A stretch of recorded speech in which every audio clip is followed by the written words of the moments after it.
Atong tukyon ang gamhanan o kasagarang sayop nga pagsabot sa katapusang pulon sa pagampo. Kabulog yung tatanan ani no? Usa ka pulong, nga murag automatic na lang na tumalitok. Pero unsa man gyud atong kipasabot kung muingon tag amen.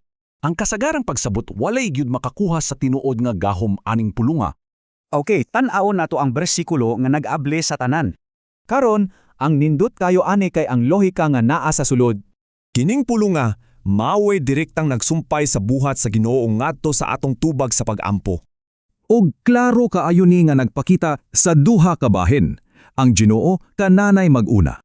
Mao gyud niyang pundasyon, ang saad nga pwede nato saligan. So importante kaayo ni ang atong pulong kay tubag, dili kay pagtapos. Lahi ra gyud, dili diay ni mahitunggod sa atong paghuman, kundili sa pagsugod sa Ginoo. Mao ni ang bag-o ug mas gamhanang kahulugan nga dapat natong dalaon sa pagampo. Usa ni ka deklarasyon sa pagtuo kung kinsa ang Ginoo ug unsa iyang mga gisaad. Tanawa ra, ang amen nahimong dako og kusgan nga pagsingit sa pagsalig. Kining pagbalhin sa kahulugan, dako kaayog epekto sa atong pagduol sa Ginoo. So ang pagampo dili na paglaom lang. Murag nag-access ka sa usa ka balaan nga bank account. Mauni ang pinaka-importante.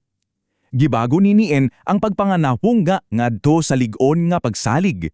Ang imong amen mao ang katapusang koneksyon nga nagsira sa gisugdan sa oo sa Ginoo.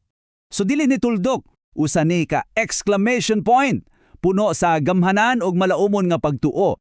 Gihimo niini ang usa ka yano nga pulong nga dito sa lalom nga deklarasyon sa tanan nimong gituuhan.